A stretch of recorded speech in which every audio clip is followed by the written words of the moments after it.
Assalamualaikum warahmatullahi wabarakatuh.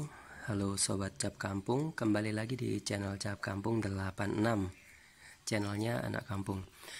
Jadi teman-teman, dalam video kali ini tuh Anak Kampung bakal berbagi informasi tentang seputaran taman ya. Jadi gimana cara membuat taman itu yang benar, mulai dari nol sampai hasilnya seperti apa.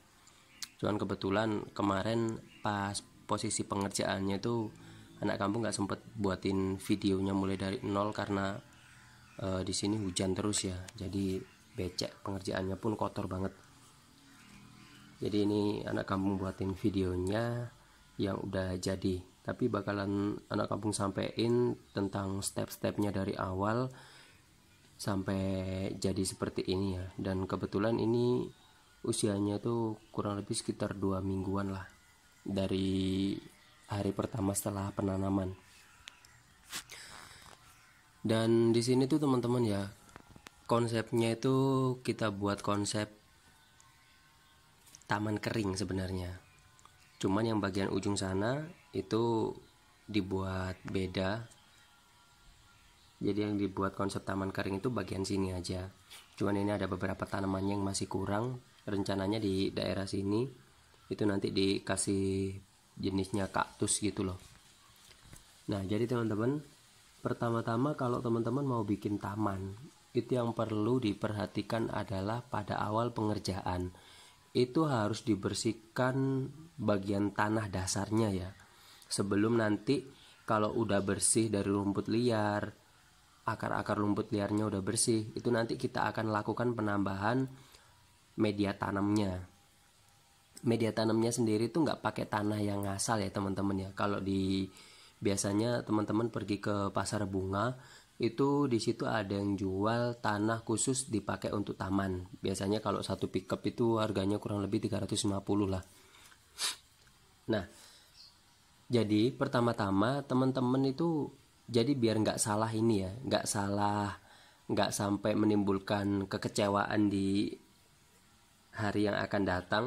Karena biasanya orang bikin taman itu kalau udah usia 2 bulan 3 bulan itu bakal rusak teman-teman, karena ada beberapa kesalahan yang lupa nggak dikerjakan di awal, atau memang itu disengaja oleh oknum-oknum ya yang biasanya main curang, nyari keuntungan aja.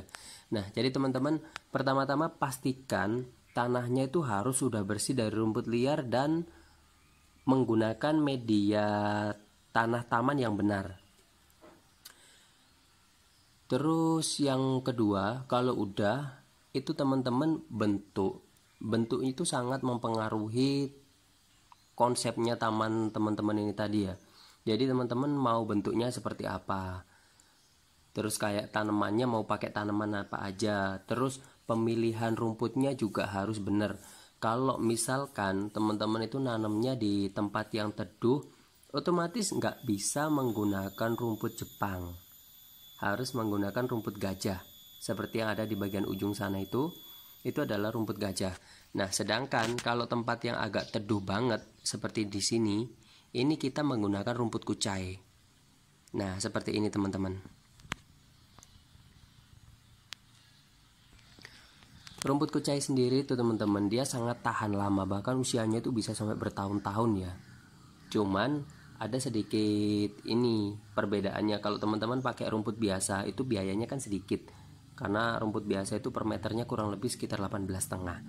Nah, sedangkan kalau teman-teman pakai rumput kucai, per bijinya itu Rp2.000. Jadi kalau misalkan teman-teman nanam membutuhkan rumput kucai sekitar 100 pohon atau 100 biji tanaman kucai seperti ini yang namanya kucai teman-teman, itu paling nggak berarti harus menyiapkan biaya kan 200.000. Itu kalau 100 tanaman. Nah, sedangkan kalau untuk seperti yang Anak Kampung tanam ini, itu kurang lebih sekitar 700 tanaman. Kan tanamannya sebenarnya kecil-kecil ini teman-teman. Nah, jadi teman-teman bisa kalkulasikan aja 700 dikali Rp2.000. Enteng sih emang kedengerannya Rp2.000, kayak bayar parkir motor di pasar aja ya. Tapi kalikan 700 teman-teman. Nah, terus setelah itu kalau udah bisa menentukan jenis rumput yang mau digunakan, jenis tanamannya juga harus sesuai. yang perlu teman-teman perhatikan lagi pada saat proses penanaman tanaman. Nah, jadi anak kamu bakal tunjukin ke teman-teman tanaman seperti ini. Nah, tanaman seperti ini teman-teman, pada umumnya itu kalau di pembibitan teman-teman beli dari toko bunga atau dari pasar bunga ya, di petani itu biasanya ditanam menggunakan sekam padi itu loh. Jadi kenapa kok harus pakai sekam? Kalau di petani itu pakai sekam itu karena pertama untuk mengirit biaya, kedua kalau pakai sekam padi itu kalau misalkan dikirim kemana-mana itu nggak berat. Beda kalau pakai tanah. Kalau pakai tanah itu pertama biaya beli tanahnya itu tinggi, krusnya dengan penjualan itu nggak cocok gitu loh. Dan kalaupun ini untuk pengiriman itu juga berat kalau pakai tanah teman-teman. Nah jadi biasanya kalau misalkan bunga-bunga kayak gini itu kalau misalkan ada pesanan dikirim sampai keluar pulau itu biasanya anak kampung protolin aja itu akarnya itu media tanamnya, jadi disisain dikit gitu biar muat banyak. Nah begitu juga kalau teman-teman mau nanam di taman seperti ini ya, itu sekamnya itu harus dibuang semua teman-teman, harus dibuang semua. Nah alasannya kenapa harus dibuang semua, karena kalau masih menyisakan sekam yang cukup banyak, itu pertama akarnya nggak akan bertahan lama. Jadi sekitar 2 bulan 3 bulan tanamannya teman-teman bakal roboh semua. Dan di sisi lain sekam itu kalau dibiarkan terlalu lama di dalam tanah, dia itu ngundang hama penyakit yang rawan datang itu biasanya busuk akar, terus rayap, pokoknya hama-hama yang nggak bagus untuk tanaman lah. Emang ada hama yang bagus untuk tanaman? Ya emang nggak ada ya. Nah jadi kurang lebih seperti itu teman-teman. Jadi yang perlu teman-teman perhatikan, siapapun yang bilang apapun alasannya, kalau dia bilang ini harus ditanam sama sekamnya, jangan mau. Itu teman-teman lagi digoblokin kalau kayak gitu ya. Dan terus kalau pemilihan tanamannya udah, penanamannya udah, terus itu yang perlu dilakukan teman-teman pada saat tanaman ini udah usia 1 minggu, itu harus disiram menggunakan cairan insektisida yang dapat membunuh hama cacing, rayap dan lain sebagainya lah. Itu biasanya anak kampung menggunakan brandnya Sumo. Jadi diencerin gitu di ember, habis itu disiram aja keliling ke bagian tamannya. Seperti itu. Nah terus kalau misalkan udah, nanti 2 minggu ke depannya itu, jadi 1 minggu pertama itu disiram menggunakan obat hama. Terus minggu kedua itu dilakukan pemupukan ya teman-teman. Jadi jangan minggu pertama pemupukan, minggu kedua pemberian obat hama, kebalik itu. Karena kalau misalkan baru nanam nggak boleh langsung dipupuk ya, biasanya mati tanamannya. Dan selanjutnya teman-teman, yang sering anak kampung jumpain, orang bikin konsep taman kering seperti ini, batunya pasti kotor. Iya kan, teman-teman pasti sering lihat batunya pasti kotor. Batunya kotor itu teman-teman disebabkan pertama, kalau misalkan ini bawahnya ini kita plester, otomatis air hujan atau air apapun yang ngalir ke sini nggak bakal ngerembes ke bawah. Nah itu juga masalah. Nah yang benar seperti apa? Kalau misalkan teman-teman di sini pakai landasannya itu pakai tanah biasa, itu di atas tanahnya dikasih batu koral yang biasanya beli di toko material, biasa untuk proyek seperti ini. Nah jadi batu koral agak banyak, baru dikasih batu yang putih-putih ini. Tujuannya apa? Agar batunya teman-teman yang batu putih-putih, batu hias seperti ini tuh nggak cepet kotor gitu loh.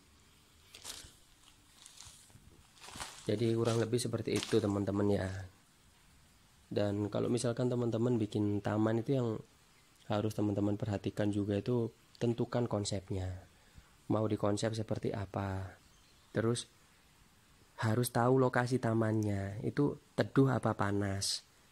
Kalau teduh pakai rumput apa, pakai tanaman apa. Kalau panas itu harus pakai rumput yang kayak gimana, tanamannya jenis yang gimana aja. Nggak bisa dibolak-balik teman-teman. Kalau misalkan di panas teman-teman pakai rumput gajah mini seperti ini, ya nggak bisa. Di tempat yang teduh teman-teman pakai rumput Jepang, ya nggak bisa gitu loh. Jadi harus menyesuaikan. Kalau bikin taman yang ngasal, ya jadinya ya asal-asalan, buang-buang duit aja. Ntar 2 bulan gitu udah rusak, ya percuma. Nah jadi kurang lebih seperti itu teman-teman ya. Ini cuman kurang nambahin aja sih bunganya yang untuk di bagian batu-batu sini nih. Itu di bagian ujung udah dikasih pohon cemara udang juga. Yang sini ada cemara rentes. Nah karena ini posisinya emang udah kayak gini teman-teman ya, ini cuman sekedar saran buat teman-teman semua. Kalau teman-teman bikin konsep taman minimalis dengan taman kering, kalau sarannya anak kamu sih taman kering aja ya. Jadi kayak gini, itu perawatannya nggak ribet. Dan kalau misalkan bikin teman-teman, nah ini cuman saran aja ya, bagian tembok sini nih seret semuanya sampai sana, itu mending pasang batu alam ya. Batu alam murah kok, 1 meternya itu kurang lebih sekitar 50.000. Jadi kalau tingginya ini 2 meter dikalikan panjangnya ini dari situ sampai balik lagi ke sini, itu kurang lebih ada 10 meter. Berarti kan cuma 20 meter ya. Nah berapa sih biayanya, kan nggak banyak. Atau kalau mau yang irit biaya, itu biasanya di ini aja, istilahnya itu dikaprot teman-teman. Dikaprot itu jadi adonan itu semen sama pasir itu dilempar-lemparin aja ke bagian dindingnya. Tujuannya apa? Biar menciptakan kesan alami. Dan kalau udah menciptakan kesan alami, nanti selanjutnya biar nggak lumutan, kan nggak perlu dicat tuh teman-teman. Biar nggak lumutan, tinggal disemprot aja pakai coating. Udah jadi tamannya teman-teman, pasti udah bagus. Dan barangkali itu aja ya teman-teman yang bisa anak kampung sampaikan tentang seputaran pembahasan taman ini ya. Kalau ada yang kurang jelas bisa teman-teman tanyakan di kolom komentar atau langsung chat WA aja juga nggak apa-apa. Barangkali ada yang mau bikin proyek, silakan hubungi anak kampung. Oke, terima kasih teman-teman yang udah nyimak video ini sampai selesai. Sampai jumpa di next video selanjutnya. Terima kasih. Wassalamualaikum.